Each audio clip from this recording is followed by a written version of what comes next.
नमस्कार दोस्तों, स्वागत है आपका स्टडी फॉर सिविल सर्विसेज में। वीडियो को पूरा देखिए। कोई भी आपका फीडबैक है, कोई सजेशन है, तुरंत वीडियो में कमेंट करके जरूर बताइए। अच्छा लगे तो वीडियो लाइक जरूर कर लीजिए और ऐसे वीडियो लगातार फ्री में पाने के लिए चैनल को तुरंत सब्सक्राइब कर लीजिए और बेल आइकन को जरूर टैप कर लीजिए ताकि आगे भी सारे वीडियो आपको मिलते रहे। यूट्यूब में फॉलो करते हैं तो प्लीज ये वाला फ्री टेलीग्राम चैनल जरूर ज्वाइन कर लीजिएगा। सारे नोटिफिकेशन, सारे अपडेट यहीं पे आते हैं, ध्यान रखिएगा। स्टडी फॉर सिविल सर्विसेज का कोई भी पेड ग्रुप अगर आपको ज्वाइन करना है तो सिर्फ 85648053099606089752386445 यही नंबर है हमारे, सिर्फ जहां पे कॉल या व्हाट्सएप कर सकते हैं। इंस्टाग्राम पे हमारा पेज जरूर फॉलो कर लीजिएगा, study for civil dot services है। ट्विटर पे हमको जरूर फॉलो कर लीजिएगा, @study for civils है। सारे क्वेश्चन अटेम्प्ट करिए और स्कोर अपना तुरंत कमेंट करके बताइए। Good morning friends, my name is Chandravardhan and I welcome you all to Study for Civil Services, one of the India's leading educational platforms। दोस्तों top 50 MCQs का यह पार्ट 6 है हमारा, जो कि 2022 का हम लोग टोटल करंट अफेयर्स यहाँ पर डिस्कस कर रहे हैं। जनवरी से लेकर के और अगस्त तक ये अपडेटेड करंट अफेयर्स होगा। ठीक है, तो ये हमारा 6th पार्ट है। इससे पहले भी 5 पार्ट दिए जा चुके हैं, उनको जरूर देखिए यदि आपने नहीं देखा है, और हमारे साथ लगातार बने रहिए। ये हमारे कुछ नंबर्स हैं जिन पर कॉल करके या फिर मैसेज करके आप हमारे पेड ग्रुप से जुड़ सकते हैं, तो जरूर जुड़िए। और इस वीडियो का भी जो भी हमारा क्वेश्चन है उसका कंप्लीट PDF और डिटेल्ड जो नोट्स है वो लेने के लिए, जैसे यहाँ पर आप देख सकते हैं, ये डिटेल्ड हर एक क्वेश्चन का डिटेल्ड जो है एनालिसिस यहाँ पर किया गया है। तो ये प्राप्त करने के लिए आप हमारे पेड ग्रुप को ज्वाइन कर सकते हैं। चलिए देर न करते हुए शुरू करते हैं आज का अपना पहला क्वेश्चन। पहला क्वेश्चन है हमारा कि कहाँ स्थित अगस्त्य मलाई को देश के नया हाथी रिजर्व अधिसूचित किया गया है। तो देश में नया एलिफेंट रिजर्व कहाँ का है ये आप बताया जा रहा है, जिसका नाम क्या है, अगस्त मलाई है। ठीक है, तो ऑप्शन है हमारे कर्नाटक, तमिलनाडु, केरल और आंध्र प्रदेश। अब इसमें आंसर क्या हो जाएगा, आंसर जो हो जाएगा वो हो जाएगा तमिलनाडु। तमिलनाडु में अगस्त्य मलाई नाम से नया एलिफेंट रिजर्व जो है वो अधिसूचित किया गया है। ठीक है, ये याद रखिएगा। अब भारत में हाथियों के संरक्षण और रक्षण के लिए समर्पित एक और, ये जो आपका 1197 किलोमीटर स्क्वायर इसका एरिया है, ये याद रखिएगा। उसके बाद देखें तो भारत में टोटल जो हाथी रिजर्व है उनकी संख्या कितनी है, 31 है। ठीक है, ये भी याद रखिएगा। और विश्व हाथी दिवस कब मनाया जाता है, 12 अगस्त को मनाया जाता है पूरे विश्व भर में, ये भी याद रखिएगा। और इस बार जो मनाया गया भारत में वो मनाया गया पेरियार रिजर्व में। ठीक है, पेरियार रिजर्व केरल में मनाया गया, ये भी आप याद रखिएगा। तो ये कुछ फैक्ट्स है जो कि आपको याद रखना जरूरी है। ठीक है, इसके अलावा यदि देखें तो पिछले 3 वर्ष में कर्नाटक के द्वारा जो है दांडेली हाथी अभयारण्य, कर्नाटक में दांडेली, ठीक है, दांडेली। उसके बाद यदि हम लोग देखें तो नागालैंड में सिंगफम, नागालैंड में क्या, सिंगफम, और छत्तीसगढ़ में लेमरू, ये 3 हाथी रिजर्व जो है वो बताए गए हैं, मतलब कि अधिसूचित किए गए हैं। ठीक, तो याद रखिएगा। कहाँ, दांडेली जो है आपका कर्नाटका में है, कर्नाटक में दांडेली है। यदि सिंगफम की बात करें तो ये जो है आपका नागालैंड में है, नागालैंड में। और यदि बात करें लोमेरू की तो यह जो है आपका छत्तीसगढ़ में। ठीक है, तो ये सब याद रखिएगा। यही चीजें जो है यहाँ पर डिटेल में दी हुई है, तो इसके लिए आपको हमारे पेड ग्रुप को ज्वाइन करना होगा। चलिए आगे देख लेते हैं। नेक्स्ट क्वेश्चन क्या है, भारत में पहली सेलाइन वाटर पर चलने वाली लालटेन का नाम क्या रखा गया है। सेलाइन वाटर लालटेन है ये, इसका मतलब क्या है, ये नमक से चलता है लालटेन, मतलब जो नमकीन पानी होता है, समुद्र का जो नमकीन पानी होता है उससे यह लालटेन चलता है। ठीक है, इसके लिए आपको मिट्टी तेल या फिर बाकी पेट्रोल वगैरह की जरूरत नहीं होगी। ठीक, चलिए इसका नाम क्या रखा गया है, रोशनी, प्रकाश, ज्योति या फिर ज्वाला। आंसर क्या है, आंसर है इसका रोशनी। इसका नाम क्या रखा गया है, रोशनी नाम इसका रखा गया है। ठीक है, और डॉक्टर जितेंद्र सिंह जो हमारे केंद्रीय मंत्री हैं उन्होंने इस LED लैंप को लॉन्च किया है। ये एक LED लैंप है जिसको कि लॉन्च किया गया है रोशनी नाम से। ठीक है, और इसमें क्या किया जाएगा, विशेष रूप से डिजाइन किया गया इलेक्ट्रोड है, उसके बीच इलेक्ट्रोलाइट के रूप में समुद्र के पानी का उपयोग किया जाता है। ठीक है, सामान्य पानी में भी नमक को मिला करके, जो नॉर्मल वाटर होता है उसमें भी यदि नमक को मिला दिया जाए तो वो सेलाइन हो जाएगा, और उसका भी उपयोग इसको चलाने के लिए किया जा सकता है। ठीक है, इसको बनाया किसके द्वारा गया है, तो राष्ट्रीय महासागर प्रौद्योगिकी संस्थान, महासागर प्रौद्योगिकी संस्थान। और आपके लिए एक ड्यूटी है कि इसका मुख्यालय का मतलब ये स्थिति कहाँ है, मतलब अवस्थित कहाँ है, यह जरा सा आप गूगल में खोजिएगा। ठीक है, राष्ट्रीय महासागर प्रौद्योगिकी संस्थान के द्वारा इसे बनाया गया है। ठीक है, वैसे मेरे पास आंसर है लेकिन मैं नेक्स्ट वीडियो में आंसर दूंगा। ठीक है, और आप जो है गूगल में सर्च करके कमेंट में लिखिएगा। चलिए आगे देख लेते हैं। नेक्स्ट क्वेश्चन हमारा क्या है, नेक्स्ट क्वेश्चन है कि भारतीय वायुसेना के द्वारा उदार शक्ति नामक द्विपक्षीय युद्धाभ्यास किस देश के साथ भाग लेगी भारतीय वायुसेना। With which country will the Indian air force participate in the bilateral exercise named उदार शक्ति। सिंगापुर, अमेरिका, मलेशिया या फिर ऑस्ट्रेलिया। आंसर क्या हो जाएगा, आंसर हो जाएगा मलेशिया। मलेशिया में इस अभ्यास के लिए भाग लेने को भारतीय वायुसेना जो है वो तैयार हो चुकी है। यह द्विपक्षीय अभ्यास होगा, ठीक है, बाइलैटरल होगा। सबसे पहले तो ये याद रखिए बाइलैटरल एक्सरसाइज होगा, क्योंकि यहाँ पर दिया भी हुआ है। इसके बाद यदि बात करें तो ये होगा कहाँ, तो कुआंतान, कुआंतान नाम का एयरबेस है मलेशिया में। कुआंतान नहीं, कुआंतान होगा, ठीक है, यहाँ पर कुआंतान होगा। कुआंतान नाम का एयरबेस है जहां पर यह किया जाएगा, ठीक है। और भारतीय वायुसेना की तरफ से SU-30 MKI और C-13 विमान जो है वो इसमें शामिल होंगे, ठीक है, याद रखिएगा।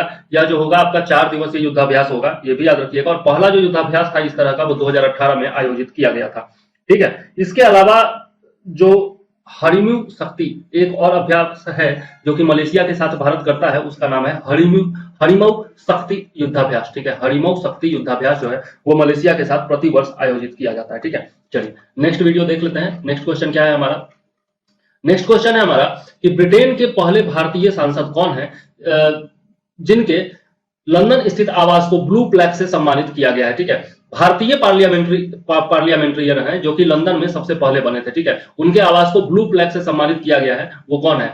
लाला हरदयाल, दादा भाई नौरोजी, बाल गंगाधर तिलक या फिर भिखाजी कामा। आप लोगों ने यदि मॉडर्न हिस्ट्री पढ़ा होगा तो आप लोगों ने देखा होगा कि दादा भाई नौरोजी जो है वो लिबरल पार्टी से चुनाव लड़े थे, ठीक है, और ब्रिटिश संसद के पहले सदस्य बने थे, ठीक है। और ये जो है उनका जो आवास है, लंदन स्थित आवास है, उसी को ब्लू प्लैक से सम्मानित किया गया है, ठीक है। और ये जो है इंग्लिश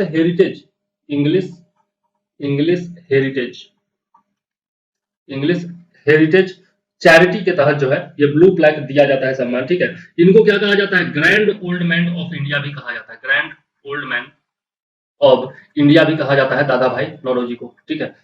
भारतीय राजनीति के पितामह इनको कहा जाता है। ये जो है 1901 में 1901 में इन्होंने एक पुस्तक भी लिखी थी, poverty and un British rule in India. यह भी आप लोगों ने पढ़ा होगा मॉडर्न हिस्ट्री में। और इसके बाद यदि देखें तो जुलाई 1892 में क्या हुआ था कि इन्होंने फिल्सबरी सेंट्रल से जो है उत्तरी लंदन निर्वाचन क्षेत्र के लिए लिबरल टिकट पर, जो मैंने पहले बताया, लिबरल पार्टी के टिकट पर ब्रिटेन की संसद में पहले ऐसे भारतीय बने थे जो कि बैठे थे, ठीक है। तो याद रखिएगा लिबरल पार्टी से इन्होंने चुनाव लड़ा था। 1892 में ये ब्रिटिश पार्लियामेंट्रियन बने थे, ठीक है। और इंग्लिश हेरिटेज के द्वारा जो है, इंग्लिश हेरिटेज चैरिटी के द्वारा ये ब्लू प्लैक सम्मान दिया जाता है। Grand old man of India कहा जाता है दादा भाई नौरोजी को, ठीक है। और 1901 में इन्होंने poverty and un British rule in India नामक किताब लिखी थी, ठीक है। तो ये सारे फैक्ट जो है मैंने आपको बताए हैं दादा भाई नौरोजी के बारे में, ठीक है। चलिए आगे देख लेते हैं। नेक्स्ट क्वेश्चन क्या है हमारा? नेक्स्ट क्वेश्चन है हमारा कि भारतीय सेना में पुरानी तोपों को आधुनिक 155 मिलीमीटर आर्टिलरी गन से बदलने के लिए ATAGS परियोजना की शुरुआत DRDO के द्वारा कब की गई? In the Indian army the old guns were replaced by the modern 155 mm. When was the ATAGS project started by DRDO to replace it with artillery gun? 2010, 2012, 13 और 2015। अब ये जो शुरुआत की गई थी यह 2013 में की गई थी। इसकी शुरुआत DRDO ने कब की थी? 2013 में की गई थी, ठीक है। और यहां पर यदि हम लोग देखें तो ये चर्चा में क्यों है, तो 15 अगस्त को, इस बार जो है 15 अगस्त को लाल किले से पहली बार DRDO के द्वारा बनाए गए स्वदेशी हॉवित्जर तोपों ने सलामी दी है, ठीक है। 21 तोपों की सलामी दी है, याद रखिएगा। और इसे ATAGS भी कहा जाता है। ATAGS का फुल फॉर्म है advanced towed artillery gun system. Advanced towed TOWED towed artillery gun system इसको कहा जाता है। मतलब ये जो है आपका ATAGS का फुल फॉर्म है, ठीक। इसको कहा जाता है हॉवित्जर गन जो है वो एक प्रकार का ATAGS है, ठीक है। और इसकी शुरुआत कब की गई थी? 2013 में की गई थी। और इसके लिए नोडल एजेंसी कौन है? तो पुणे स्थित सुविधा आयुष अनुसंधान और विकास प्रतिष्ठान, ये जो है इसके लिए नोडल एजेंसी है। रेंज इसका कितना है? 48 किलोमीटर है, याद रखिएगा, ठीक है। और ये जो है -30 डिग्री से लेकर -75 डिग्री के टेम्परेचर पर भी काम कर सकती है, ठीक है। 155 mm कैलिबर का यह तोप है जो कि हर मिनट में 5 गोले दाग सकता है, ठीक है। तो यह इसकी कुछ विशेषताएं हैं। चलिए यही सब लिखा हुआ है यहाँ पर। पेड ग्रुप में ज्वाइन करिएगा तो आपको ये सारे नोट्स मिल जाएंगे, ठीक है। चलिए तो नेक्स्ट क्वेश्चन हमारा है, जम्मू कश्मीर में बनाए जा रहे दुनिया के सबसे ऊंचे पुल चिनाब ब्रिज की चिनाब नदी के जल स्तर से ऊंचाई क्या है, ठीक है। What is the height of Chenab bridge, the world's largest bridge being built in the Jammu Kashmir above the water level of Chenab river? 249 metre, 259 metre, 349 metre या फिर 359 मीटर? आंसर क्या हो जाएगा? इसकी जो ऊंचाई है आपकी वो है 359 मीटर, 359 मीटर इसकी हाइट है चिनाब नदी के जल स्तर से, ठीक है, याद रखिएगा चिनाब नदी के जलस्तर से इसकी ऊंचाई है। ठीक है, 1315 मीटर लंबा है यह, 1315 मीटर इस पुल की लंबाई है, ये भी याद रखिएगा। चिनाब नदी पर बनाया जा रहा है, ये भी याद रखिएगा। और सिंगल आर्क रेलवे ब्रिज पर ओवर आर्क डेक का उद्घाटन जो है वो हाल ही में किया गया है जम्मू कश्मीर के श्रीनगर में। ठीक है, यह पुल जो है वो सलाल ए और दुग्गा रेलवे स्टेशनों को जोड़ता है। किसको इसको जोड़ता है? सलाल ए और दुग्गा रेलवे स्टेशनों को यह जोड़ता है। ठीक, ये भी याद रखिएगा। चलिए आगे देख लेते हैं। 28,000 करोड़ रुपया का अनुमानित लागत से इसको बनाया जा रहा है, ये भी याद रखिएगा। इसके लिए कॉस्ट कितना है? 28,000 करोड़। चलिए आगे देख लेते हैं। नेक्स्ट क्वेश्चन हमारा क्या है? नेक्स्ट क्वेश्चन है हमारा कि net grid national intelligence grid का नया सीईओ किसको नियुक्त किया गया है? Who has been appointed as the new CEO of net grid national intelligence grid? Piyush Goyal, Ritesh Goyal, Amitabh Goyal या फिर संतोष गोयल? आंसर क्या हो जाएगा? पीयूष गोयल। लेकिन ये जो पीयूष गोयल है ये केंद्रीय मंत्री नहीं है, ये एक आईएएस अधिकारी है, ये याद रखिएगा। पीयूष गोयल कौन है? 1994 बैच के एक आईएएस अधिकारी है। ठीक है, जिनको नेट ग्रिड का सीईओ नियुक्त किया गया। नेट ग्रिड है क्या? नेट ग्रिड जो है वो भारत की आतंकवाद निरोधी क्षमताओं को बढ़ाने के उद्देश्य से गुप्तचर सूचनाओं को इकट्ठा करने के लिए केंद्रीय संगठन है। Net grid is a central organisation for intelligence gathering with the aim of enhancing India's counter terrorism capabilities. ठीक है, और आईएएस अधिकारी जो पीयूष गोयल है वो अभी गृह मंत्रालय में अतिरिक्त सचिव के पोस्ट पर है। ठीक है, गृह मंत्रालय में, होम मिनिस्ट्री में। ठीक, याद रखिएगा। चलिए आगे देख लेते हैं। नेक्स्ट क्वेश्चन क्या है? नेक्स्ट क्वेश्चन है हमारा कि 11 और आर्द्र भूमि शामिल करने के बाद भारत में रामसर स्थलों की कुल संख्या कितनी हो गई है? पिछले वीडियो में मैंने बताया था कि आजादी का 75 साल पूरा हो गया है, इसलिए संख्या को जो है 75 तक पहुंचाने का लक्ष्य रखा गया है और आगामी लक्ष्य जो है इस संख्या को 100 तक पहुंचाने का लक्ष्य रखा गया है। ठीक है, तो कहां पर सबसे ज्यादा रामसर साइट है यही पूछा जा रहा है। ओडिशा, तमिलनाडु, असम या फिर मध्य प्रदेश? तो सबसे ज्यादा जो रामसर साइट है वो है तमिलनाडु में। संख्या इसकी कितनी है? 14 है। टोटल 14 जो है आपके तमिलनाडु में है, जो कि सबसे ज्यादा है। उसके बाद 10 है आपके यूपी में। ठीक है, तमिलनाडु के बाद सबसे ज्यादा कहां है? यूपी में है। ठीक है, याद रखिएगा। 1971 में रामसर कन्वेंशन हुआ था, ईरान का एक शहर है रामसर, वहीं पर। ठीक है, और भारत ने 1 फरवरी 1982 को रामसर संधि पर हस्ताक्षर किया था, यह भी आपको याद रखना चाहिए। अभी जो 11 जोड़ा गया है उसमें 4 जो है वो तमिलनाडु का है, 4 जो है वो तमिलनाडु का है, याद रखिएगा। ओडिशा का 3 है, ओडिशा का 3 है। ठीक, ये भी याद रखिएगा। और इसके अलावा जम्मू कश्मीर का 2 है। 2 कहां का है? जम्मू कश्मीर। 4 3 7 हो गया। 2 जो है वो आपका JNK का है, जम्मू कश्मीर का है। इसके बाद यदि देखें तो मध्य प्रदेश, MP और महाराष्ट्र का 1-1 है। ठीक है, तो ये जो 11 जोड़ा गया है उसमें कौन कौन है ये मैंने आपको बताया। टोटल जो है आपका टोटल कवर यदि देखें तो टोटल एरिया कवर जो हो गया है 13,26,677 इतना हेक्टेयर क्षेत्र को जो है अब रामसर साइट्स कवर कर रहा है। ठीक है, 13,26,677 हेक्टेयर को। चलिए आगे देख लेते हैं। नेक्स्ट क्वेश्चन क्या है? किसकी 150वीं जयंती और स्वतंत्रता की 75वीं वर्षगांठ के अवसर पर 75 कारागारों में उसके जीवन और दर्शन पर आधारित कार्यक्रमों का आयोजन किया गया?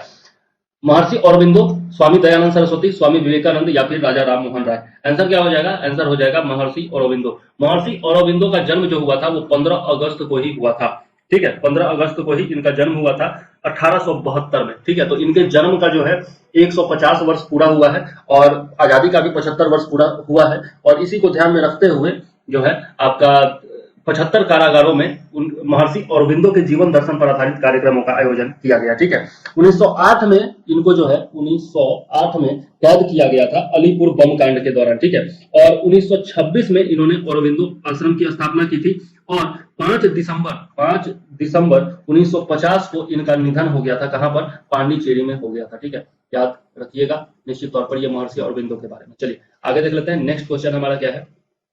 नेक्स्ट क्वेश्चन है हमारा कि किस वर्ष संयुक्त राष्ट्र ने 12 अगस्त को प्रत्येक वर्ष अंतरराष्ट्रीय युवा दिवस के रूप में मनाने का फैसला किया था? 1989, 1995, 1999 या फिर 2005? आंसर क्या हो जाएगा? आंसर हो जाएगा यहाँ पर 1999। मतलब 1999 में यह फैसला किया गया था कि प्रत्येक वर्ष जो है 12 अगस्त को प्रत्येक वर्ष जो है ये मनाया जाएगा। क्या मनाया जाएगा? अंतरराष्ट्रीय दिवस मनाया जाएगा युवाओं का। ठीक है, और ये पहली बार कब मनाया गया था? 2000 में मनाया गया था। मतलब 99 में निर्णय लिया गया, सन 2000 में यह पहली बार मनाया गया था 12 अगस्त को। ठीक है, याद जरूर रखिएगा। 1998 में क्या हुआ था? संयुक्त राष्ट्र महासभा में लिस्बन में, कहां पर? लिस्बन, पुर्तगाल की राजधानी है ना लिस्बन में युवाओं के कल्याण के लिए जिम्मेदार मंत्रियों के विश्व सम्मेलन के द्वारा एक सिफारिश की गई थी अंतरराष्ट्रीय युवा दिवस मनाने के लिए और उसी सिफारिश के आधार पर यह किया गया। ठीक है, 1985 में जो है अंतरराष्ट्रीय युवा वर्ष घोषित किया गया था संयुक्त राष्ट्र संघ ने। 1985 को अंतरराष्ट्रीय युवा वर्ष घोषित किया गया था।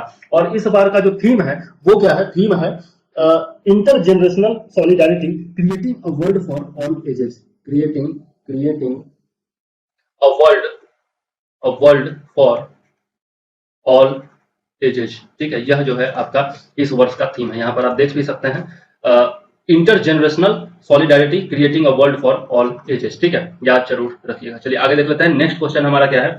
नेक्स्ट क्वेश्चन है हमारा स्माइल 75 इनिशिएटिव किस मंत्रालय की पहल है? Smile 75 initiative is a initiative of which ministry? Ministry of education, ministry of women and child development, ministry of minority affairs या फिर ministry of social justice and empowerment. तो ये जो है आपका ministry of social justice and empowerment का यह एक फ्लैगशिप प्रोग्राम है, सामाजिक न्याय एवं अधिकारिता मंत्रालय का। ठीक है, इसके अंतर्गत जो है 75 नगर निगमों की पहचान करके और जो लोग भिक्षावृत्ति के काम में लगे हुए हैं, भीख मांगने का काम करते हैं, उनके लिए व्यापक पुनर्वास योजना लागू किया गया है। ठीक है, रिहेबिलिटेशन का प्रोग्राम किया गया है और इसकी शुरुआत जो है न्यू दिल्ली के निजामुद्दीन मेट्रो स्टेशन से किया गया है। ठीक है, रेलवे किनारे आप लोग देखते होंगे, रेलवे लाइन पर या फिर रेलवे स्टेशनों के आसपास जो है वो भीख मांगने का काम लोग करते हैं। ठीक है, तो निजामुद्दीन में जो है क्या किया गया है? रैन बसेरा का निर्माण किया गया है। ठीक है, और यह जो है 2025-26 तक के लिए 100 करोड़ रुपए का बजट इसके लिए किया गया है। ठीक है, 2025-26 तक के लिए इस योजना पर कितने 100 करोड़ रुपए का बजट आवंटित किया गया है। ठीक, चलिए आगे देख लेते हैं। नेक्स्ट क्वेश्चन क्या है? नेक्स्ट क्वेश्चन है हमारा कि भारतीय अंतरिक्ष अनुसंधान संगठन यानी कि इसरो के द्वारा बनाए गए virtual museum space tech park का नाम क्या है? Virtual Indian Space Research Organisation ने एक virtual museum space tech park बनाया है, उसका नाम क्या है? यह पूछा जा रहा है। स्पार्क, स्पेस शटल या फिर रैम्प? आंसर क्या हो जाएगा? आंसर है इसका कि स्पार्क नाम इसको दिया गया है। ठीक है, इसका नाम क्या रखा गया है? स्पार्क नाम रखा गया है। ठीक है, चलिए अब इसमें क्या किया जाएगा? स्पार्क जो है यह इसरो का पहला 3D virtual space tech park है। 3D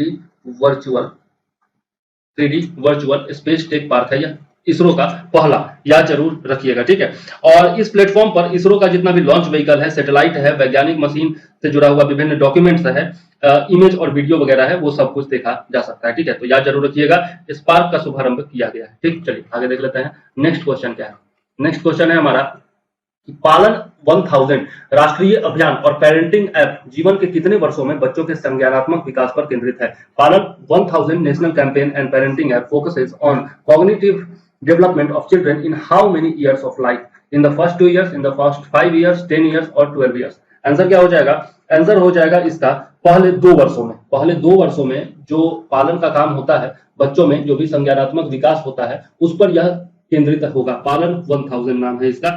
ठीक है, याद रखिएगा। माता पिता, परिवारों और अन्य लोगों की देखभाल करने वालों के लिए प्रारंभिक वर्षों के प्रशिक्षण को परिवारों की बुनियादी जरूरतों को पूरा करने के लिए डिजाइन किया गया है। ठीक है, याद रखिएगा। मतलब कि शुरुआत में जो भी पेरेंटिंग किया जाता है बच्चों का, जो 2 वर्ष के उम्र के तक के बच्चे हैं, उनका जो पेरेंटिंग का काम किया जाता है, उसमें यह ऐप मदद करेगा। ठीक है, इसमें प्यार में वृद्धि करना, बात करना, व्यस्त रहना, घूमने फिरने और खेल के माध्यम से अन्वेषण करना, कहानियां पढ़ना, चर्चा करना और स्तनपान के दौरान बच्चे के साथ मां का संबंध और तनाव का प्रबंधन और शांत करना इत्यादि शामिल है। इस ऐप को अर्ली चाइल्डहुड डेवलपमेंट कॉन्क्लेव के द्वारा लॉन्च किया गया है। ठीक है, किसके द्वारा लॉन्च किया गया है? तो इसको जो है अर्ली चाइल्डहुड डेवलपमेंट कॉन्क्लेव में जो है लॉन्च किया गया है। ठीक है, याद रखिएगा। चलिए आगे देख लेते हैं। नेक्स्ट क्वेश्चन हमारा क्या है? हाल ही में federation international D football association मतलब फीफा ने अखिल भारतीय फुटबॉल महासंघ को निलंबित कर दिया है। फीफा का मुख्यालय कहाँ है? फीफा का मुख्यालय पूछा जा रहा है कि कहाँ है। इसका मुख्यालय द हेग में है, जेनेवा, ज्यूरिख या फिर ब्रिस्बेन में? आंसर क्या हो जाएगा? आंसर हो जाएगा ज्यूरिख। फीफा का मुख्यालय जो है वो ज्यूरिख में। अच्छा, क्यों कर दिया गया इसको, बैन क्यों कर दिया गया? तो यहाँ पर एक हमारे नेताजी हैं, ठीक है, प्रफुल्ल पटेल जी, जो कि इसके चेयरमैन है। ठीक है, ऑल इंडिया फुटबॉल फेडरेशन के चेयरमैन है। अब वो जो है, उनका कार्यकाल 12 वर्ष का पूरा हो चुका है, लेकिन फिर भी वो जो है अपना पद त्यागने को तैयार थे ही नहीं। ठीक है, अब पद त्यागने को तैयार नहीं थे तो वो मामला चला गया सुप्रीम कोर्ट में। अब सुप्रीम कोर्ट ने क्या किया? एक थर्ड पार्टी का गठन कर दिया जो कि ऑल इंडिया फुटबॉल फेडरेशन का क्या करेगा? देखभाल करेगा या फिर उसका कार्यभार संभालेगा। अब ये थर्ड पार्टी जो है वो ही फीफा कह रहा है कि ये थर्ड पार्टी का कोई भी जो इन्फ्लुएंस है वो नहीं चलने देंगे जब तक आप एक अस्थायी निकाय नहीं बनाते हैं या फिर अस्थायी लीडर घोषित नहीं करते हैं जो कि नेतृत्व करे आपके ऑल इंडिया फुटबॉल फेडरेशन का, तब तक हम आपको मान्यता नहीं देंगे। ठीक है, और यही कारण है कि अंडर 17 का जो मेजबानी करने वाला था भारत, उस मेजबानी का अधिकार भी छीन लिया गया है। ठीक है, अंडर 17 महिला विश्व कप का मेजबानी भारत करने वाला था। ठीक है, याद जरूर रखिएगा। दिसंबर 2020 में चुनाव नहीं करवाने के कारण 18 मई को प्रफुल्ल पटेल को भारतीय फुटबॉल महासंघ के अध्यक्ष पद से हटा दिया गया था और इसके संचालन के लिए सुप्रीम कोर्ट के पूर्व न्यायाधीश एस.आर. दवे की अध्यक्षता में 3 सदस्यीय प्रशासकों की समिति का गठन किया गया था। तो किसकी अध्यक्षता में? ए.आर. दवे की अध्यक्षता में किया गया था। 3 सदस्यीय एक फेडरेशन का गठन किया गया, समिति का गठन किया गया था। ठीक है। फीफा जो है 1904 में इसकी स्थापना हुई थी। फीफा की स्थापना कब हुई थी? 1904 में स्थापित हुई थी। यह क्या है? एक नॉट फॉर प्रॉफिट ऑर्गेनाइजेशन है और इसमें 211 टोटल सदस्य शामिल हैं और मुख्यालय कहाँ है? ज्यूरिख में है। ये मैंने आपको पहले ही बताया। चलिए आगे देख लेते हैं। नेक्स्ट क्वेश्चन है हमारा कि हर घर जल प्रमाणित देश का पहला राज्य कौन बन गया है? ऑप्शन है गोवा, मध्य प्रदेश, असम या फिर हिमाचल प्रदेश। आंसर क्या हो जाएगा? आंसर हो जाएगा आपका गोवा। आंसर इसमें क्या हो जाएगा? आंसर हो जाएगा गोवा। गोवा जो है वो हर घर जल से प्रमाणित पहला राज्य बन गया है। ठीक है, याद जरूर रखिएगा। और यदि हम लोग बात करें केंद्र शासित प्रदेश की, तो दादर नागर हवेली जो है, दादर नागर हवेली जो है और साथ में इसके दमन और दीव भी जुड़ गया है। तो दमन और दीव ये जो है पहला केंद्र शासित प्रदेश है जो कि बन गया है हर घर जल से प्रमाणित। इसका मतलब है कि केंद्र सरकार का जो हर घर जल योजना है, जल जीवन मिशन है, वो हर एक घर तक यहाँ पर पहुंच गया है। यही कारण है कि इसको हर घर जल प्रमाणित देश का पहला राज्य और केंद्र शासित प्रदेश घोषित किया गया है। ठीक है। जल जीवन मिशन जो है वो केंद्र सरकार की प्रमुख योजना है जिसमें 2024 तक हर घर में पीने योग्य पानी नल के जरिए आपूर्ति करने का लक्ष्य रखा गया है। ठीक है, याद रखिएगा। आगे देखिएगा क्वेश्चन क्या है। नेक्स्ट क्वेश्चन है हमारा,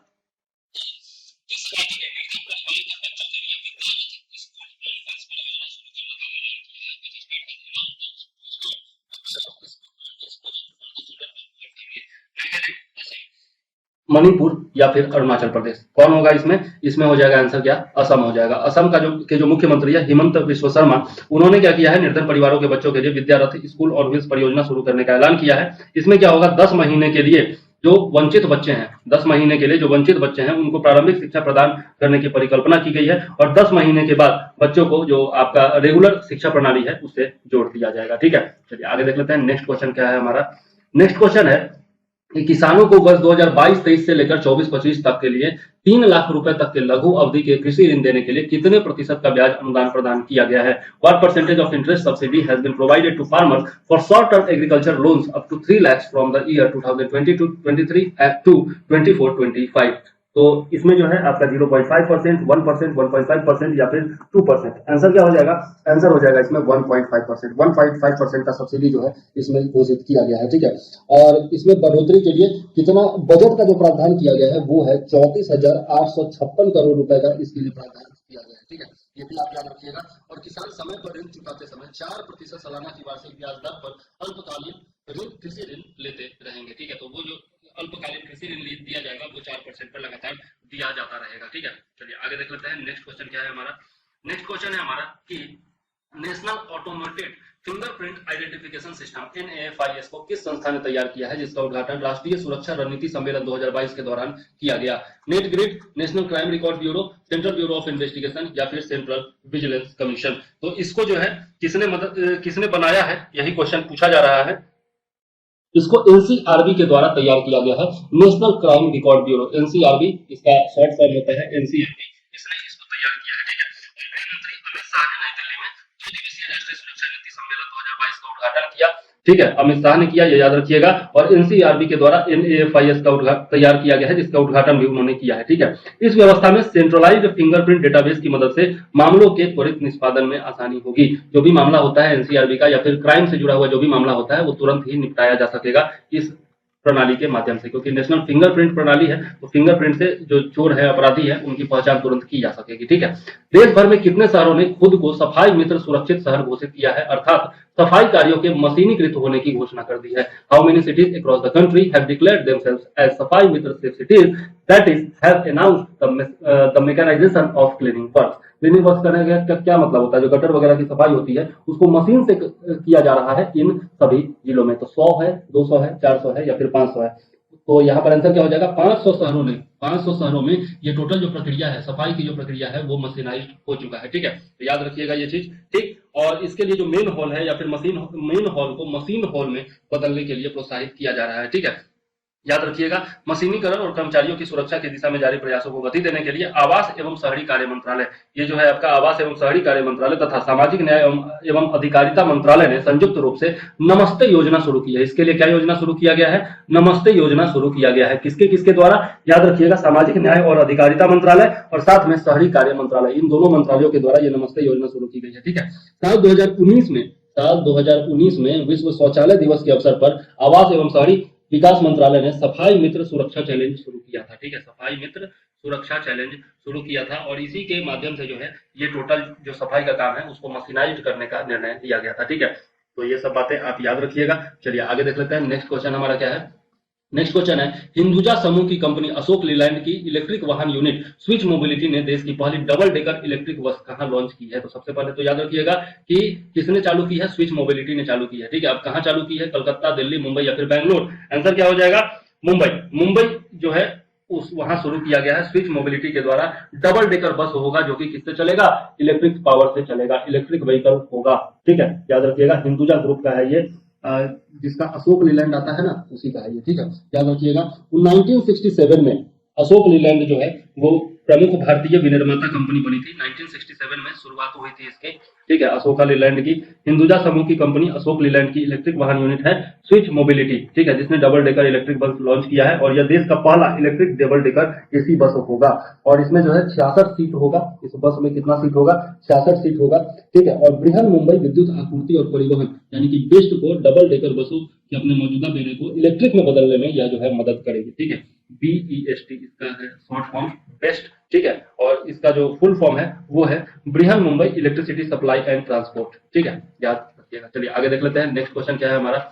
नेक्स्ट क्वेश्चन है कि central institute of fresh water aquaculture कहां स्थित है, जिसने ICAR के साथ मत्स्य सेतु मोबाइल ऐप विकसित किया है? कौन सा मोबाइल ऐप? मत्स्य सेतु नाम है मोबाइल ऐप का। ठीक है, अब ये कहां स्थित है ये पूछा जा रहा है कि central institute of fresh water aquaculture कहां लोकेटेड है? राजकोट, शिमला, भुवनेश्वर या फिर इंदौर? तो ये जो है आपका भुवनेश्वर में स्थित है। ठीक है, याद रखिएगा, भुवनेश्वर में स्थित है central institute of fresh water aquaculture. ठीक है, भुवनेश्वर, और इसी के द्वारा इस ऐप को विकसित किया गया है। ठीक, केंद्रीय मत्स्य पालन, पशुपालन और डेयरी मंत्री श्री पुरुषोत्तम रूपाला जी हैं, जिन्होंने राष्ट्रीय मात्स्यिकी विकास बोर्ड की 9वीं जनरल बोर्ड बॉडी की बैठक के दौरान मत्स्य सेतु मोबाइल ऐप को लॉन्च किया है। ठीक है, और इसमें एक एक्वा बाजार नामक फीचर है, AQUA एक्वा बाजार नाम का फीचर है जिसको कि लॉन्च किया गया है। ठीक है, याद रखिएगा, इसे प्रधानमंत्री मत्स्य संपदा योजना के माध्यम से राष्ट्रीय मात्स्यिकी विकास बोर्ड हैदराबाद के द्वारा वित्तीय सहायता प्रदान किया गया है। ठीक है, मार्केट प्लेस का उद्देश्य क्या है कि जलीय कृषि के क्षेत्र में शामिल विभिन्न हितधारकों को आपस में जोड़ना है। ठीक है, जितने भी स्टेक होल्डर्स हैं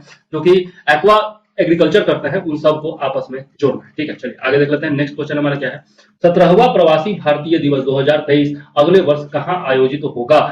इंदौर, पटना, लखनऊ या फिर दिल्ली? प्रवासी भारतीय दिवस जो 2023 में आयोजित किया जाएगा वो कहां आयोजित किया जाएगा यही घोषणा की गई है और यह जो है इंदौर में आयोजित किया जाएगा। याद रखिएगा, प्रतिवर्ष जो है 9 जनवरी को मनाया जाता है प्रवासी भारतीय दिवस, क्योंकि इसी दिन जो है महात्मा गांधी भारत लौटे थे 1915 में। ठीक है, 1915 में इसी दिन 9 जनवरी को महात्मा गांधी दक्षिण अफ्रीका से भारत लौटे थे। इसीलिए 2003 से प्रवासी भारतीय दिवस मनाने की शुरुआत की गई थी, लेकिन 2015 में इसको संशोधित किया गया। ठीक है, 2015 में इसको संशोधित किया गया और इसको हर 2 साल पर मनाने का निर्णय लिया गया। उससे पहले यह प्रतिवर्ष मनाया जाता था। ठीक है, चलिए आगे देख लेते हैं। प्रवासी भारतीय दिवस 2021 की यदि हम लोग बात करें तो यह 16वां प्रवासी भारतीय दिवस सम्मेलन था जो कि नई दिल्ली में आयोजित किया गया था। मैंने बताया जैसे कि 2 साल पर आयोजित किया जाता है, तो 2021 में जो किया गया था वो 16वां सम्मेलन था। ये भी क्वेश्चन पूछा जा सकता है क्योंकि अभी ये तो हुआ नहीं है, 2023 वाला तो अभी हुआ नहीं है, तो पिछला जो हुआ था उसके बारे में पूछा जा सकता है। तो यह कहां आयोजित हुआ था? दिल्ली में आयोजित हुआ था, ये याद रखिएगा। और इसका विषय क्या था? आत्मनिर्भर भारत में योगदान। ठीक है, ये भी याद रखिएगा। चलिए आगे देख लेते हैं। नेक्स्ट क्वेश्चन हमारा क्या है? नेक्स्ट क्वेश्चन है हमारा कि किस राज्य के मुख्यमंत्री प्रेम सिंह तमांग ने विश्व पर्यावरण दिवस के अवसर पर ब्लू ड्यूक को राष्ट्रीय तितली के रूप में मान्यता देने की घोषणा की है? तो बेसिकली क्वेश्चन है कि ब्लू ड्यूक जो तितली है उसको राजकीय तितली बनाने की घोषणा कहां के मुख्यमंत्री ने की है? असम, सिक्किम, मणिपुर या फिर मेघालय? आंसर क्या हो जाएगा? आंसर हो जाएगा सिक्किम। सबसे पहले याद रखिएगा, सिक्किम के मुख्यमंत्री हैं प्रेम सिंह तमांग। ठीक है, जिन्होंने ब्लू ड्यूक को राष्ट्रीय तितली बनाने की घोषणा की गई है। ठीक है, और यह तितली जो है पहली बार 1858 में देखी गई थी, ये याद रखिएगा। सबसे पहले तो ये ब्लू ड्यूक जो है सिक्किम और पूर्वी हिमालय के क्षेत्र में पाई जाती है। इसका वैज्ञानिक नाम जो है वो है बासरोना दुर्गा। इसका वैज्ञानिक नाम क्या है? बासरोना दुर्गा है, थोड़ा देसी नाम है इसलिए आप याद रखिएगा, ठीक है। और ब्लू ड्यूक जो है वन्य जीव संरक्षण अधिनियम 1972 की अनुसूची 2 में आता है, ये भी याद रखिएगा। चलिए आगे देख लेते हैं। नेक्स्ट क्वेश्चन हमारा क्या है? नेक्स्ट क्वेश्चन है हमारा कि कौन सा जिला आयुष्मान भारत प्रधानमंत्री जन आरोग्य योजना सेहत योजना के तहत 100% परिवारों को चिकित्सा उपलब्ध कराने वाला देश का पहला जिला बन गया है, ठीक है। तो यहाँ पर जो है आपको याद रखना चाहिए मांडवी गुजरात, धौलपुर राजस्थान, पूर्णिया बिहार या फिर सांबा जम्मू कश्मीर। आंसर क्या हो जाएगा? सांबा जम्मू कश्मीर। जम्मू कश्मीर जो है केंद्र शासित प्रदेश अब हो गया है, तो इसी के जम्मू संभाग का एक जिला है सांबा जिला, जो कि 100% परिवारों को सेहत योजना का लाभ देने वाला जिला बन गया है, ठीक है। यहाँ पर प्रत्येक आयुष्मान भारत फॉर्म जो है उसमें क्या किया जाता है कि 5 लाख रुपए तक का इलाज जो है प्रति वर्ष गरीब परिवार को 5 लाख रुपए तक का इलाज प्रति वर्ष दिया जाता है इसके माध्यम से, ठीक है। याद जरूर रखिएगा। और इससे जो है कैशलेस सुविधा से इलाज कराया जा सकता है, जिसमें अस्पताल में भर्ती होने के पहले 3 दिन और अस्पताल में भर्ती होने के बाद 15 दिनों तक के खर्चे शामिल हैं, ठीक है। याद रखिएगा। चलिए आगे देख लेते हैं। नेक्स्ट क्वेश्चन क्या है? हाल ही में किस राज्य के मिथिला मखाना को जीआई टैग प्रदान किया गया है? किस राज्य के मिथिला मखाना को जीआई टैग प्रदान किया गया है? तो उत्तर प्रदेश, बिहार, मध्य प्रदेश या फिर राजस्थान। आपको याद होगा कि मिथिला कहां पर है? बिहार में। तो आंसर क्या हो जाएगा? बिहार हो जाएगा। बिहार के मिथिला मखाना को जीआई टैग मिल गया है, ठीक है। याद रखिएगा। अब राज्य का, बिहार का टोटल 5 उत्पाद है, कृषि उत्पाद है, जिसको कि अंतरराष्ट्रीय पहचान मिल चुका है। इसमें जो है जर्दालू आम है, एक बार मैं बता दूं बीपीएससी के लिए बहुत ज्यादा काम आएगा। जर्दालू आम है जो कि कहाँ का है? भागलपुर का, ठीक है। ये जो है भागलपुर का जर्दालू आम है। उसके बाद इसमें क्या है? आम, ये जो है कतरनी धान है, ठीक है। कतरनी चावल या फिर धान कहिए, ये है कतरनी धान, ठीक है। ये भी भागलपुर का है, ये भी भागलपुर का है। इसके अलावा नवादा का मगही पान है, मगही पान है जो कि कहाँ का है? नवादा का है। ये सब कृषि उत्पाद हैं जिनको कि जीआई टैग दिया है। और भी बहुत सारा चीज है जिसको कि जीआई टैग दिया जा चुका है, ठीक है। शाही लीची है, शाही लीची है जो कि आपका मुजफ्फरपुर का है, ठीक है।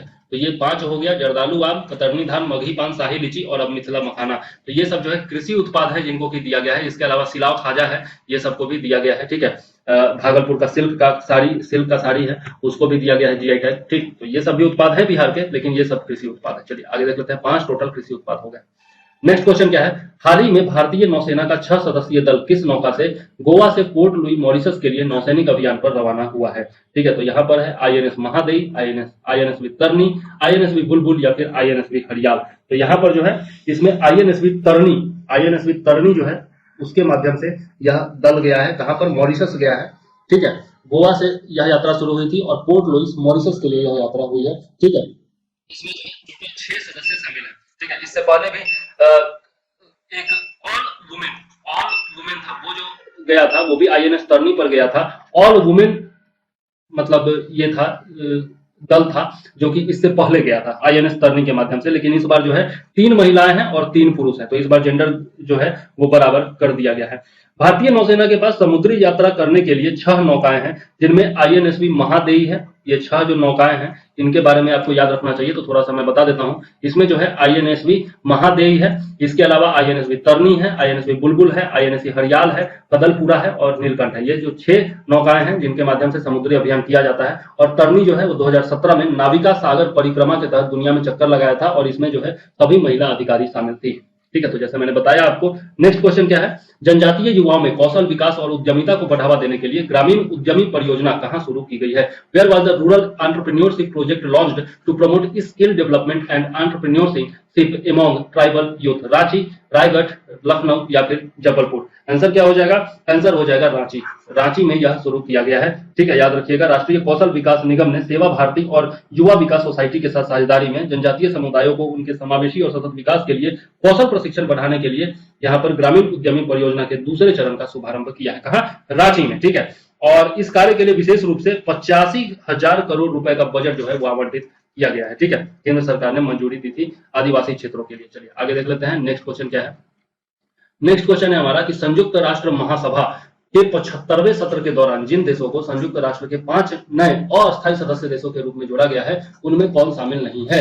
तो अल्बानिया, ब्राजील, गेबोन या फिर ईरान, इसमें कौन सा शामिल नहीं है ये पूछा जा रहा है, ठीक। तो सबसे पहले देख लेते हैं कि यहाँ पर किन किन को शामिल किया गया है, ठीक है। तो यहाँ पर देख लेते हैं कि अल्बानिया, ब्राजील, गेबोन, घाना और संयुक्त अरब अमीरात को शामिल किया गया। तो अल्बानिया है, ब्राजील है, गेबोन है, घाना, ठीक। तो अल्बानिया है, ब्राजील है, गेबॉन है। यहाँ पर ईरान जो है उसको शामिल नहीं किया गया है, तो याद रखिएगा। इसके अलावा यदि हम लोग बात करें तो अल्बानिया जो है वो पहला ऐसा देश है जो पहले कभी भी सुरक्षा परिषद का सदस्य नहीं रहा है, और नवनिर्वाचित 5 सदस्यों के अलावा टोटल 10 अस्थायी सदस्य होते हैं ना जी, नॉन परमानेंट मेंबर टोटल 10 होते हैं, ठीक है। तो इसमें अन्य जो 5 हैं उसमें भारत, आयरलैंड, केन्या, मैक्सिको और नॉर्वे शामिल है, और 5 नए जो हैं वो अल्बानिया, ब्राजील, गेबॉन, घाना और संयुक्त अरब अमीरात हो गए, ठीक है। और टोटल जो 5 अस्थायी सदस्य हैं उनमें है चीन, फ्रांस, रूस, ब्रिटेन और अमेरिका। ये तो आपको याद रखना ही चाहिए हमेशा के लिए, ठीक है। हर साल इसके लिए चुनाव होता है, ठीक है, और कार्यकाल जो होता है वो 2 वर्ष का होता है, ठीक है। क्षेत्रीय प्रतिनिधित्व के आधार पर हर साल इसका चुनाव होता है, याद रखिएगा। चलिए आगे देख लेते हैं। नेक्स्ट क्वेश्चन क्या है, ब्रिक्स न्यू डेवलपमेंट बैंक ने हाल ही में जिन 4 देशों को नया सदस्य बनाया है उनमें कौन शामिल नहीं है? तो कौन कौन? बांग्लादेश, भूटान, उरुग्वे या फिर मिस्र। अब इसमें कौन सा शामिल नहीं है ये पूछा जा रहा है, ठीक है। तो यहाँ पर कौन कौन सा देश शामिल किया गया है ये सबसे पहले देख लेना जरूरी है। तो इसमें जो है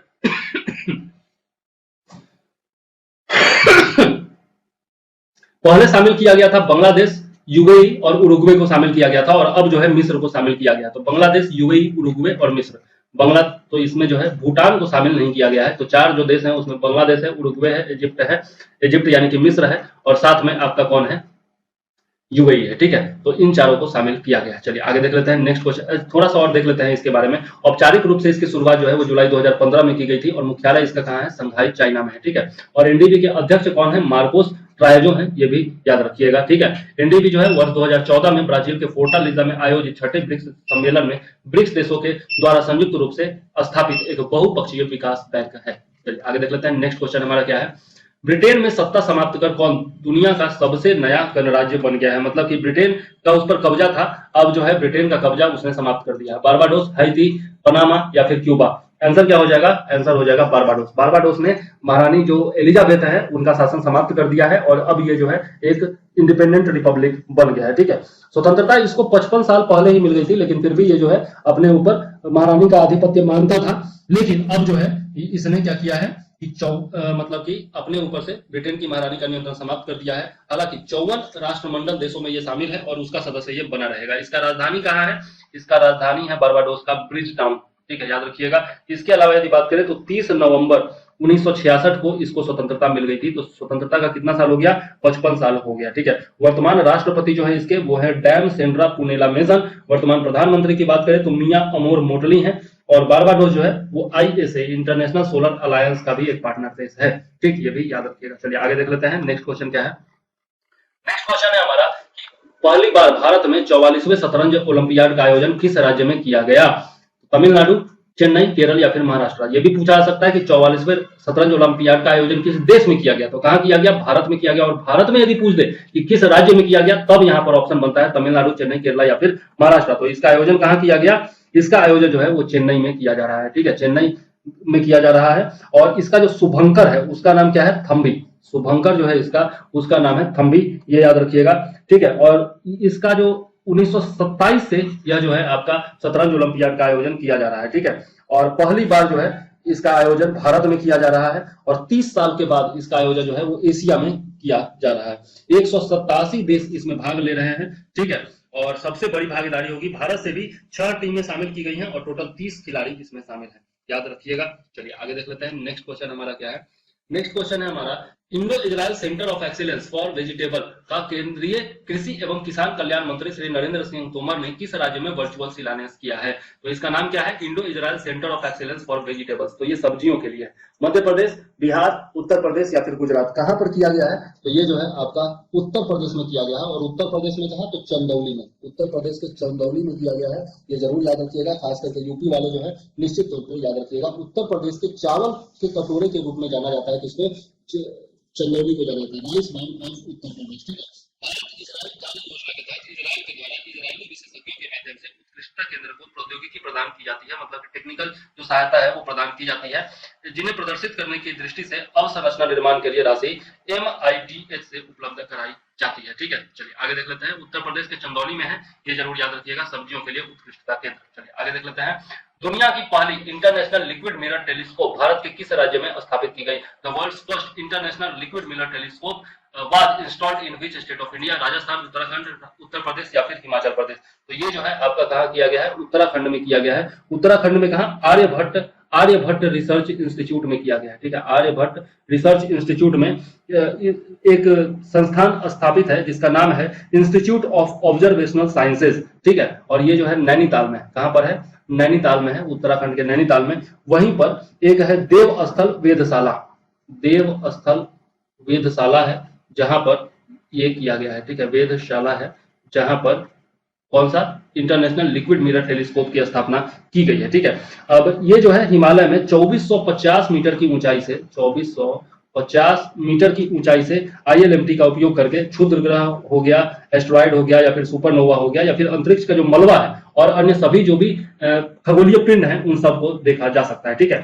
देवस्थल ऑप्टिकल टेलीस्कोप, मतलब इससे पहले भी जो है आपका देवस्थल ऑप्टिकल टेलीस्कोप, और साथ में एक और है देवस्थल फास्ट ऑप्टिकल टेलीस्कोप, ये दोनों भी पहले से स्थापित है, और अब ये जो है आपका तीसरा टेलीस्कोप हो जाएगा देवस्थल में, ठीक है।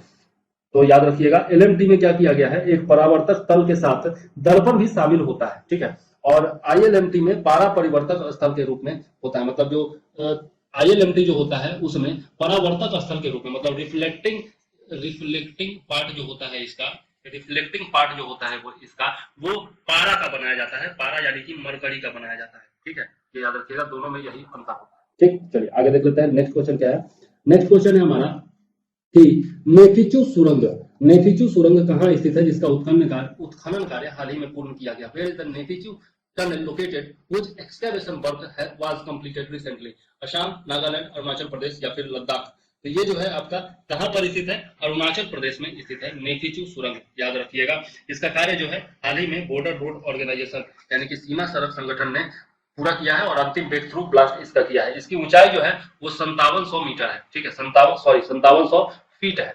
इसकी ऊंचाई कितनी है सुरंग की, 5700 फीट है। और यह जो है पश्चिमी कामेंग जिले में बालीपारा 4 द्वार तवांग रोड पर 500 मीटर लंबी, ये जो है 500 मीटर लंबाई है इसकी, ठीक है। और डी आकार सिंगल ट्यूब डबल लेन सुरंग है, ठीक है, याद रखिएगा। और 22 जनवरी 2022 को उसी सड़क पर जो है एक और परियोजना विकसित किया गया, ठीक है, जो कि है ट्विन ट्यूब सेला टनल प्रोजेक्ट। इसका नाम क्या है, सेला टनल प्रोजेक्ट। इसी रोड पर जो है सेला टनल प्रोजेक्ट भी लॉन्च किया गया था।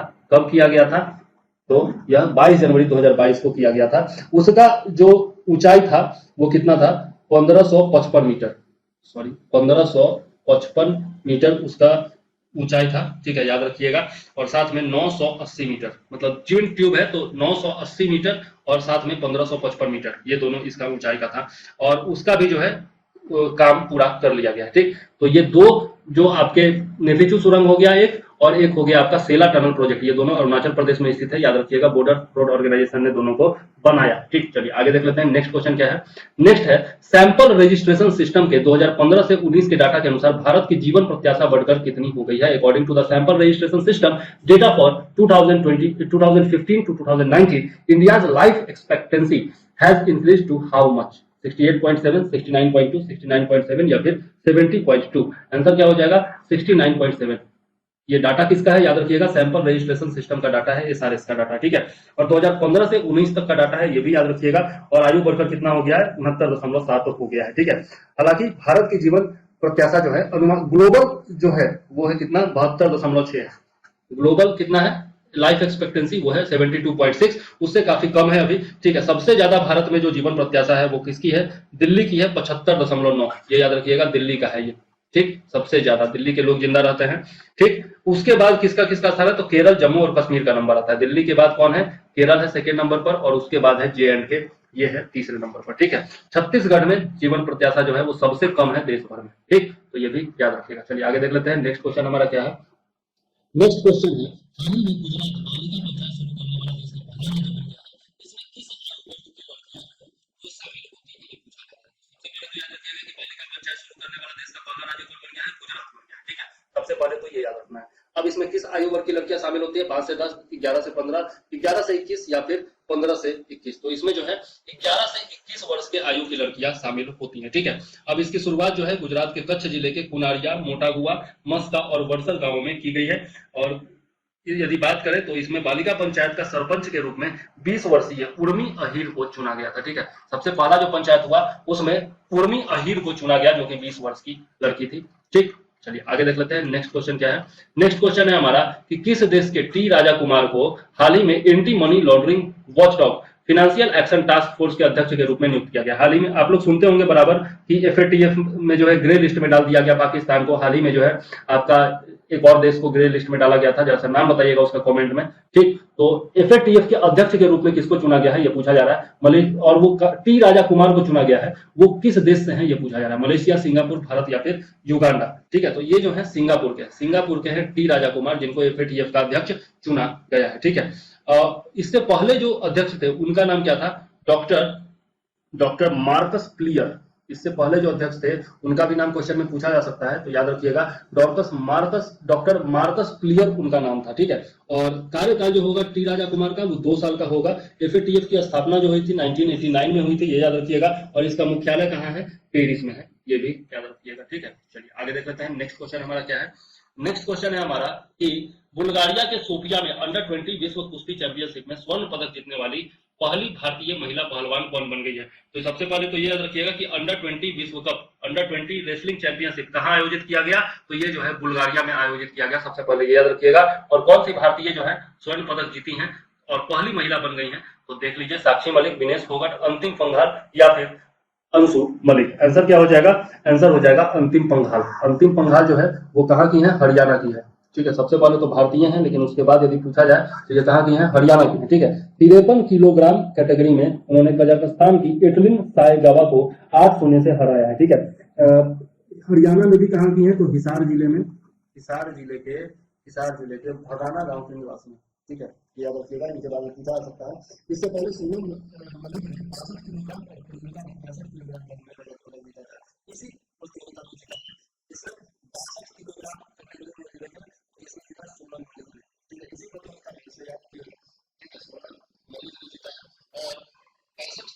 कैटेगरी की बात करें तो इसमें जो है आपका प्रियंका ने जीता है। प्रियंका मोहिते इनका पूरा नाम है। ठीक है, इन्होंने जीता है, क्या जीता है? रजत पदक जीता है, मतलब कि सिल्वर पदक जीता है। ठीक, चलिए आगे देख लेते हैं। नेक्स्ट क्वेश्चन क्या है?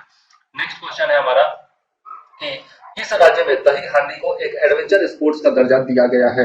दही हांडी कहाँ सबसे ज्यादा मनाया जाता है? उत्तर प्रदेश, महाराष्ट्र, गुजरात या फिर राजस्थान? आप लोग देखा होगा बॉलीवुड मूवी में बराबर दही हांडी होता रहता है। तो ये जो है महाराष्ट्र में दही हांडी को एक एडवेंचर स्पोर्ट्स का दर्जा देने की बात की गई है। ठीक है, और इसमें जो शामिल होते हैं गोविंदा, उनको सरकारी योजनाओं का लाभ दिया जाएगा और सरकारी नौकरियों में 5% का रिजर्वेशन भी दिया जाएगा। ठीक है, साथ ही जल्द ही जो है प्रो कबड्डी के नियमों के आधार पर राज्य में दही हांडी प्रतिस्पर्धा भी शुरू की जाएगी। नवी मुंबई के पास घनसोली गांव में यह परंपरा जो है दही हांडी की परंपरा, नवी मुंबई में घनसोली गांव में जो है यह परंपरा 104 साल से चली आ रही है। और यहाँ सबसे पहले 1907 में कृष्ण जन्माष्टमी के मौके पर दही हांडी की शुरुआत हुई थी। ठीक है, याद रखिएगा। चलिए आगे देख लेते हैं। नेक्स्ट क्वेश्चन हमारा क्या है? नेक्स्ट क्वेश्चन है कि संयुक्त राष्ट्र महासागर सम्मेलन का आयोजन कहाँ किया गया 2022 में? ठीक है, बर्लिन, जेनेवा, दुबई या फिर लिस्बन? कहाँ किया गया? आंसर जो है आपका ये शुरू किया गया लिस्बन में। ठीक है, आंसर याद रखिएगा, लिस्बन में इसकी शुरुआत की गई है। केन्या और पुर्तगाल सरकार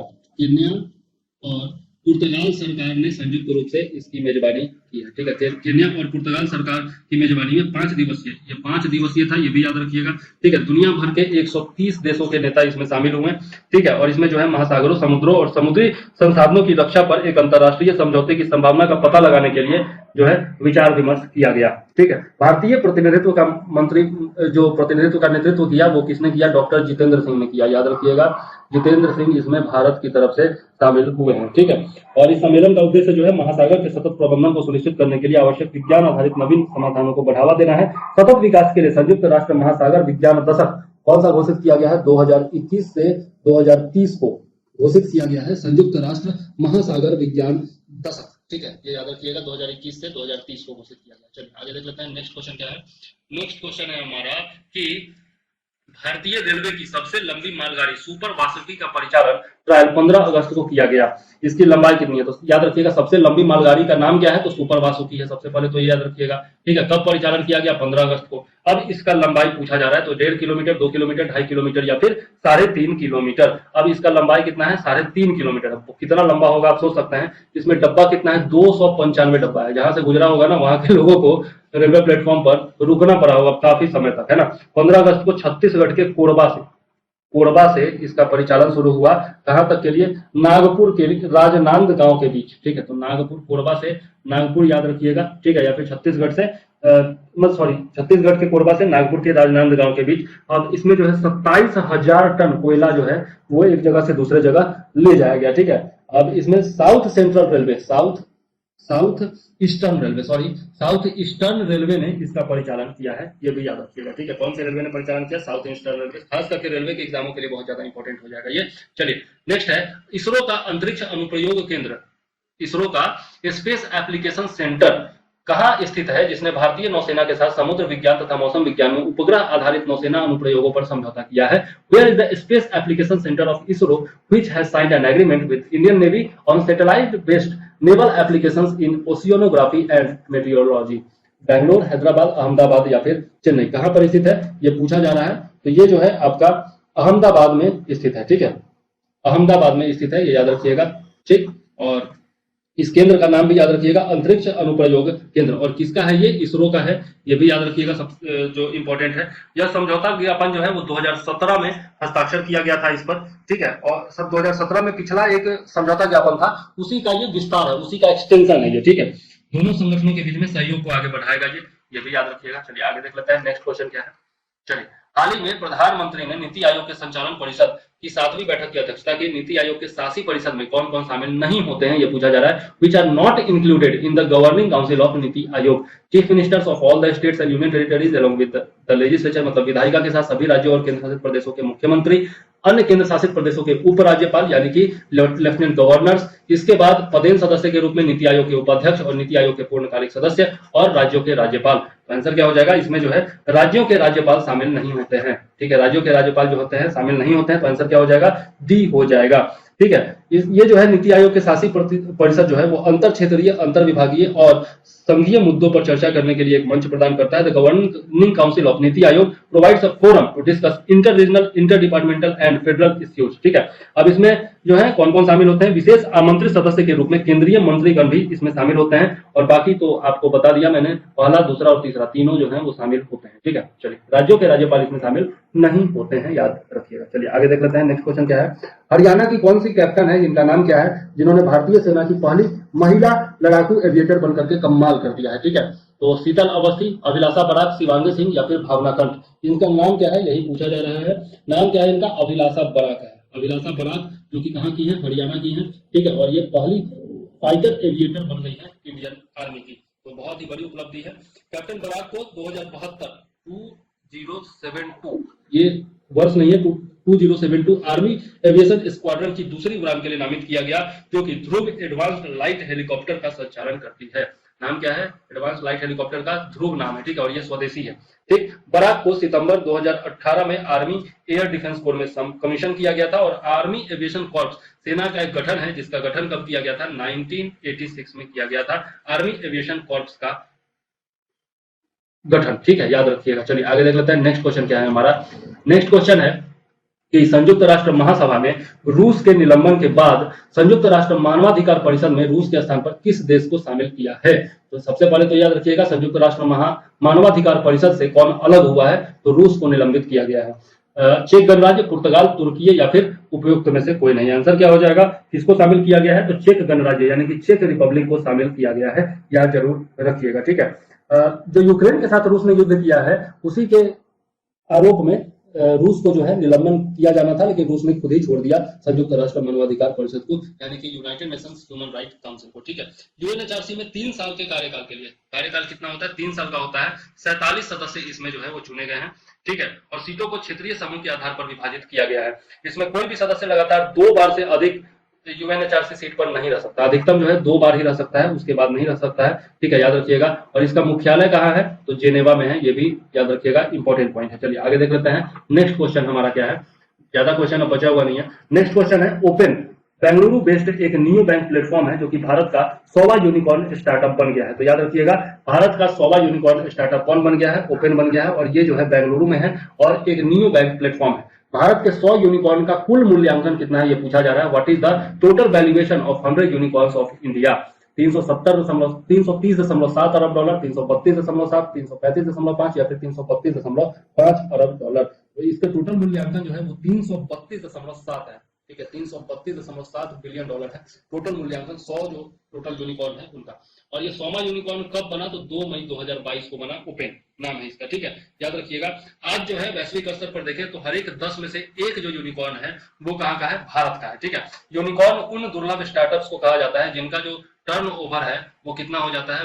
1 बिलियन डॉलर हो जाता है। ठीक है, 1 बिलियन डॉलर का मूल्यांकन जिसको हासिल हो जाता है उसको कहा जाता है यूनिकॉर्न। ठीक है, भारतीय स्टार्टअप यहाँ पर टर्नओवर नहीं होगा, सॉरी, यहाँ पर इवैल्यूएशन जो है, टोटल इवैल्यूएशन जो है वो 1 बिलियन डॉलर हो जाना चाहिए। ठीक है, उससे अधिक हो जाना चाहिए। भारतीय स्टार्टअप्स को देखें तो भारतीय स्टार्टअप परिवेश जो है यूनिकॉर्न की संख्या से दुनिया में तीसरा सबसे ज्यादा संख्या है यूनिकॉर्न्स का। कहां पर? भारत में। ठीक है, ये जरूर याद रखिएगा। ठीक, चलिए, यूनिकॉर्न्स के मामले में भारत जो है वो विश्व में तीसरे स्थान पर है। चलिए आगे देख लेते हैं। हाल ही में प्रधानमंत्री नरेंद्र मोदी ने दूसरे भारत नॉर्डिक शिखर सम्मेलन का में हिस्सा लिया। इसका आयोजन कहाँ किया गया था? फिनलैंड, नॉर्वे, डेनमार्क या फिर स्वीडन? आंसर क्या हो जाएगा?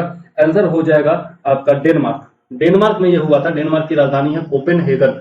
कोपेनहेगन, जहां पर इस सम्मेलन का आयोजन किया गया था। याद रखिएगा, कोपेनहेगन में सम्मेलन का आयोजन किया गया। पहला जो सम्मेलन हुआ था भारत नॉर्डिक शिखर सम्मेलन जो है वो 2018 में आयोजित किया गया था। कहां पर? स्वीडन की राजधानी स्टॉकहोम में। ठीक है, तो ये भी याद रखिएगा, पूछा जा सकता है। ठीक, अब आगे देखें तो नॉर्डिक देशों के साथ भारत का व्यापार जो है वो 5 बिलियन डॉलर का है। ठीक है, 2020-21 में जो हुआ है वो 5 बिलियन डॉलर का व्यापार हुआ है नॉर्डिक देशों के साथ। ठीक, याद रखिएगा। नॉर्डिक देशों में कौन कौन आते हैं, कौन कौन शामिल होते हैं, जरा सा ये बताइएगा कमेंट में। ठीक है, और महामारी के बाद देखें, कोविड-19 महामारी के बाद देखें तो आर्थिक सुधार जो है, जलवायु परिवर्तन, सतत विकास, नवाचार, डिजिटलीकरण और हरित एवं स्वच्छ विकास इत्यादि क्षेत्रों में बहुपक्षीय सहयोग पर इसमें चर्चा की गई। ठीक है, जो नॉर्डिक के साथ भारत का शिखर सम्मेलन हुआ उसमें। नेक्स्ट क्वेश्चन क्या है? वियतनाम में खोले गए दुनिया के सबसे लंबे बाख लॉन्ग कांच ब्रिज की लंबाई क्या है? दुनिया का सबसे लंबा जो ग्लास ब्रिज खोला गया है उसका नाम क्या है? बाख। उसका नाम है बाख ब्रिज। ठीक है, और यह जो है वियतनाम में खोला गया है, ये भी याद रखिएगा। अब इसका ऊंचाई कितनी, लंबाई कितनी है ये पूछा जा रहा है। तो 532, 552, 582 या फिर 632 मीटर। इसकी अगर हम लोग ऊंचाई देखें तो ऊंचाई जो है वो आपका 492 फीट है। 492 फीट जो है इसकी ऊंचाई है। 150 मीटर भी इसको कह सकते हैं। 492 फीट को कन्वर्ट करिएगा तो इतना आएगा। और इसका जो मतलब लंबाई है वो टोटल कितना है? 632 मीटर है, ये याद रखिएगा। ठीक है, 2073 फीट भी इसको कहा जा सकता है। तो हो सकता है फीट में पूछ दे तो फीट में भी याद रखिएगा। 2073 फीट यानी कि 632 मीटर है। ठीक है, बाथ लॉन्ग ब्रिज इसका नाम है। ठीक है, अंग्रेजी में अर्थ क्या होता है इसका? White dragon. अंग्रेजी में अर्थ होता है व्हाइट ड्रैगन। ठीक, याद रखिएगा। कहां पर है? वियतनाम में है, निश्चित तौर पर याद रखिएगा। यह ब्रिज जो है उत्तर पश्चिम में सोन ला प्रांत में है। और इससे पहले जो सबसे लंबा ब्रिज था वो 1725 फीट का था, 526 मीटर लंबा। वो कहां था? इससे सब पहले चाइना में था। ठीक है, याद रखिएगा, चाइना के ग्वांगडोन में स्थित था वो। चलिए आगे देख लेते हैं। नेक्स्ट क्वेश्चन हमारा क्या है? नेक्स्ट क्वेश्चन है हमारा कि PSLV C-53 मिशन द्वारा इसरो ने किस देश के 3 उपग्रहों को हाल ही में लॉन्च किया है? सऊदी अरब, सिंगापुर, लिथुआनिया या फिर भूटान? ठीक है, तो यहाँ पर क्या हो जाएगा? सिंगापुर के 3 सैटेलाइट्स को लॉन्च किया इसरो ने PSLV C-53 के द्वारा। ठीक है, PSLV C-53 मिशन के द्वारा लॉन्च किया गया है। ठीक है, यह जो है दूसरा समर्पित वाणिज्यिक मिशन है, मतलब कि दूसरे देशों को के सैटेलाइट्स को लॉन्च करके और इसरो जो है कमाना शुरू कर चुका है। ठीक है, आंध्र प्रदेश के श्रीहरिकोटा से यह जो है सतीश धवन स्पेस सेंटर जो है वहां से इसको लॉन्च किया गया। और यह जो है PSLV का 55वां मिशन था, 55th मिशन था PSLV का ये।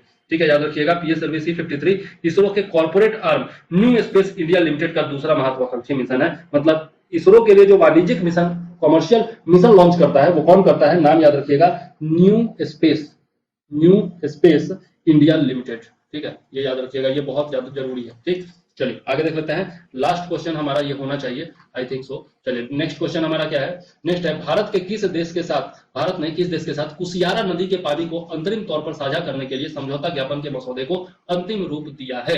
With which country did India finalise a draft MOU to share the waters of the Kushiyara river on an interim basis? Pakistan, Bangladesh, Bhutan या फिर म्यांमार? आंसर क्या हो जाएगा इसका? आंसर हो जाएगा बांग्लादेश। बांग्लादेश इसका आंसर हो जाएगा। कुशियारा नदी याद रखिएगा, ठीक है।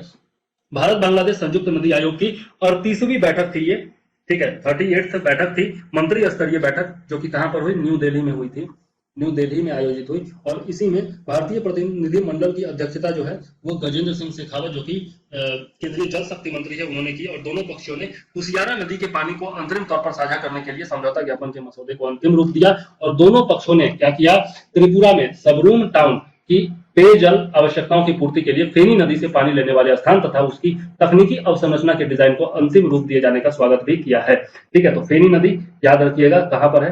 फेनी नदी से जलापूर्ति कहां होगी? त्रिपुरा में होगी, ठीक है। तो इस प्रकार से हम लोगों ने 50 क्वेश्चन कंप्लीट किए। ये हमारा 6th वीडियो था टॉप 50 का, और 7th वीडियो हाल ही में जल्दी आने वाला है। तो हमारे साथ लगातार जुड़े रहिए, और जितने भी वीडियोज हमने डाले हैं उससे निश्चित तौर पर क्वेश्चन पूछे जा रहे हैं और पूछे जाएंगे आगे भी, तो याद जरूर रखिएगा, ठीक है। चलिए, अभी जो बीपीएससी का एग्जाम हुआ था ना, बीपीएससी एएओ का एग्जाम हुआ था, उसमें भी हमारे टॉप 50 वीडियो से क्वेश्चन लगातार पूछे गए। तो हमारे साथ लगातार जुड़े रहिएगा और हर एक वीडियो देखते रहिएगा, ठीक है। चलिए, मैं चंद्रवर्धन लेता हूं आपसे इजाजत। जय हिंद, वंदे मातरम।